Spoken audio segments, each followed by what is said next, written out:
मुजफ्फरपुर लेके गया। जी सर अपना नाम बता दीजिएगा अपना। पापा का नाम बता दीजिएगा पेशेंट का। चंद्र प्रकाश सिंह। अच्छा क्या प्रॉब्लम था भैया इनको? प्रॉब्लम था इनको ब्रेन हेमरेज और पैरालिसिस मार दिया था। तो फिर इनको सबसे पहले मैं मुजफ्फरपुर लेके गया, तो मुजफ्फरपुर से नहीं सबरा तो पटना तारा नर्सिंग होम में लेके गया। तो फिर पटना से संभला कुछ, फिर उसके बाद पैरालिसिस पूरा ठीक नहीं हुआ तो फिर समस्तीपुर खरबा चेक लेके गया। अच्छा कि कब से इनको हुआ है? 24 दिसंबर 2019 से। अच्छा जो पहला मतलब इनको अनुभव हुआ था कैसे, मतलब कैसे हुआ था इनको? ये भोज खाने गए थे ना, हाँ। भोज खाने वक्त इनको पैर जो है लोथ हो गया, अच्छा तो चल नहीं पा रहे, झुनझुना के एकदम रुक गया पैर, काम करना बंद कर दिया, घर में आए, ब्लड सर्कुलेशन बंद कर दिया। फिर डॉक्टर को उस टाइम ले गए थे आप लोग, दिखाया? जी मुजफ्फरपुर घर में लाए पहले। हाँ। घर में मालिश उलिश हुआ, तो देहाती दवाई खा हुआ। 2-3 घंटा के बाद, अभी 2 घंटा के बाद एक डॉक्टर आया बगल का, वो डॉक्टर आकर दो इंजेक्शन दिया। इंजेक्शन दे करके पहला इंजेक्शन दिया तो कांप गए, फिर दूसरा इंजेक्शन दिए तो ये भी साफ, उस समय से गुम साफ।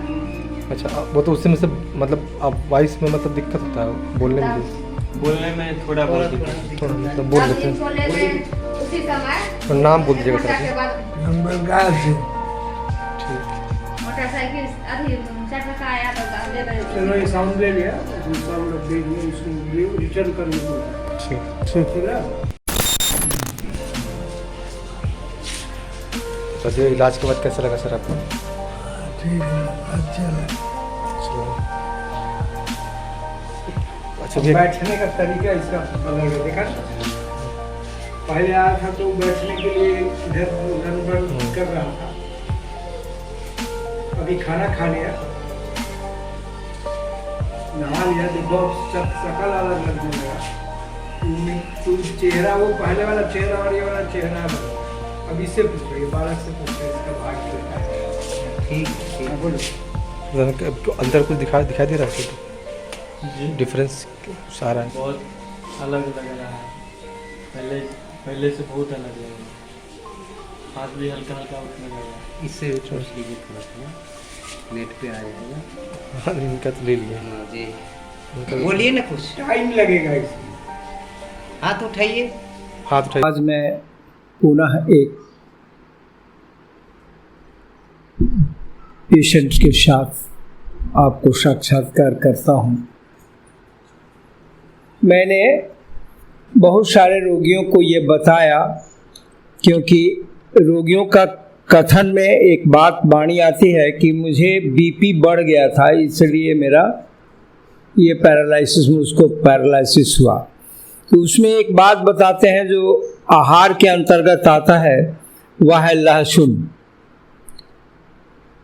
पहले तो लहसुन के बारे में उसका नाम आप जानिए कि लहसुन को हमारे हिंदी में या संस्कृत में क्या नाम दिया गया, तो उसको अब जब जान लेंगे तो आपको स्वच्छ समझ में आ जाएगा कि ये बदन पे कैसे काम करता है, और मैं जो बताता हूँ वो क्या है।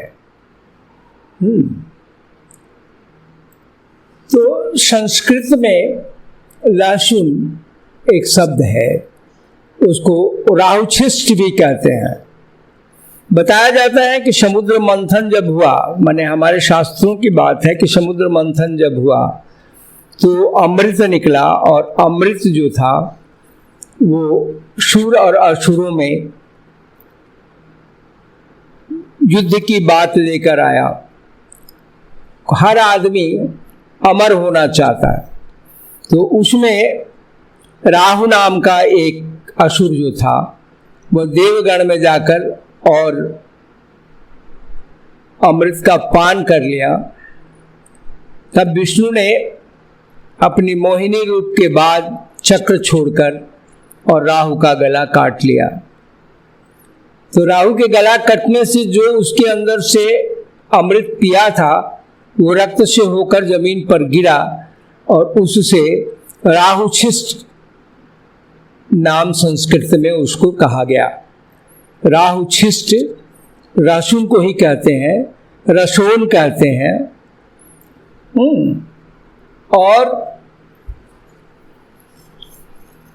बहुत सारे इसके नाम है, कटुकंद, राहु पुष्टि, रसून, मुंडक, रसून इत्यादि बहुत सारे नाम हैं इसके। हिंदी में लहसुन कहते हैं। भाई इससे ये व्यक्त होता है कि यह अमृत तुल्य है। और इसका जब लहसुन का खाद्य विश्लेषण करते हैं तो उसमें पाते हैं एक उड़नशील तेल होता है उसमें जो 0.06% होता है, प्रोटीन 6.3% होता है, वसा चर्बी 1% होता है, कार्बोज 29% होता है, खनिज पदार्थ 1% होता है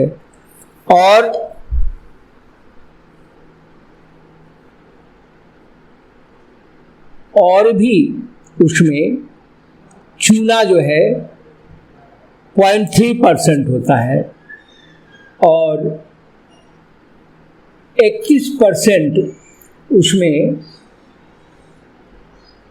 स्फूर होता है। स्फूर 31%, लोहा 1.3% होता है 100 ग्राम में, प्रति 100 ग्राम लहसुन में होता है। उसमें विटामिन ए, बी और सी तीनों होता है। तत्व के मामले में लिया जाए, मेटल के नाम में लिया जाए तो एल्यूमिनियम इसमें होता है, मैग्नीज होता है, तांबा होता है, हाँ, सीसा होता है, गंधक होता है, लोहा, चूना तथा क्लोरीन आदि प्राकृतिक खनिज पदार्थ इसमें होते हैं। लहसुन में सल्फ्यूरिक एसिड, गंधक का तेजाब पर्याप्त मात्रा में रहता है। तो मेरे कहने का मतलब ये है कि लहसुन को हम बताते हैं कि पैरालाइज वालों को लहसुन छील लेना चाहिए। तो लहसुन छील लेने की एक क्रिया है, उसमें मैं बताता हूँ कि अपना पूरा वजन करा लेना चाहिए एक रोगी का, और जो वजन होता है उस वजन के 10 से भाग दे दें। अगर शेष बचता है तो एक उसमें जोड़ें। जैसे 55 kg अगर वजन है तो 10 से भाग देंगे तो 5.5 आएगा। तो 5 का मतलब हुआ 6 जवा और 2 जवा यति इति इसमें जोड़ी जाती है। 6 2 8 जवा लहसुन मोटी तुर्री लेकर उसको छील लें और छीलने के बाद उसको बीच से न काट कर 2 दाल कर दें और 2 दाल करके दूध जो है 300 ml पानी डालकर और आग पर चढ़ा दें और उस लहसुन को डाल दें। डाल देने के बाद वो क्रमवार वो हीट पाता जाएगा, बहुत तेज आंच में न डालें। तो जब पानी की मात्रा उसकी 300 ml निकल जाएगी तो 300 ml उसकी जो दूध की मात्रा बनेगी उसमें छान कर और उसे सवेरे और शाम 2 खुराक अलग अलग बनाकर दें तो बहुत ज़्यादा फायदा होता है। बीपी का समस्या कम हो जाता है, उसके अंदर विषाक्तता है उसको वो खत्म कर देता है। धातुओं जिस खनिज लवणों के चलते उसकी यह क्रिया हुई है वो खनिज लवणों की पूर्ति करता है। इसलिए मैं सब आदमियों को ये बताता हूँ कि लहसुन छील अगर लेने लगता है तो वो औषधि से ज़्यादा काम करने लगेगा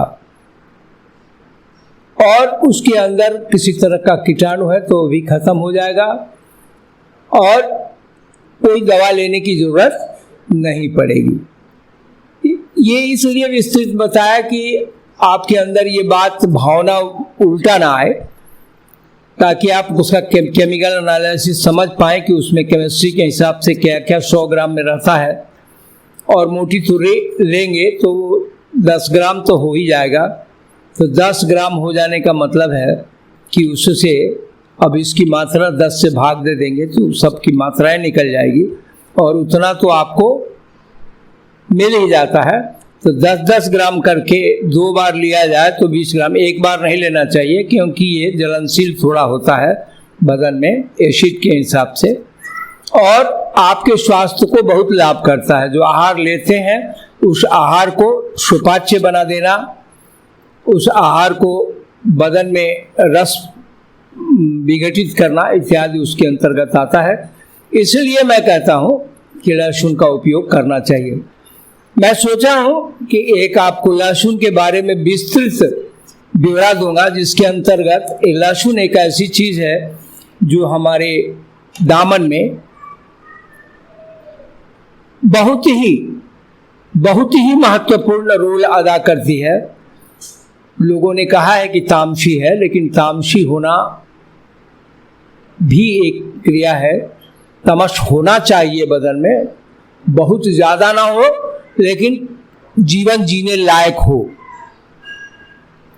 तो इसलिए मैं आपको लहसुन छील का वर्णन करता हूँ और बताता हूँ। ये शास्त्रोक्त दवा है, ये कोई हमारी अपनी देन नहीं है। मैंने आपको ये जो बताया वो मेरा अपना एक अध्ययन था, जिस अध्ययन में मैंने फूड एनालिसिस का सहारा लिया और फूड एनालिसिस का आंकड़ा बताया और उसमें विद्यमान तत्वों का भी वर्णन मैंने किया। और यह सल्फ्यूरिक एसिड है का इसमें पूरा बेस रहता है। गंधक हमारे देश को बहुत सशक्त करता है। ये प्राकृतिक गंधक है, ये डायरेक्ट लिया हुआ गंधक नहीं है। तो वो कीटाणुओं को भी नष्ट करता है। यह एक ही बीमारी में नहीं, ये कई बीमारियों में काम आता है। जैसे डिप्थीरिया है, दांत में दर्द है, कान का ना सुनना है, ऐसी बहुत सारी बीमारियों के में ये काम आता है।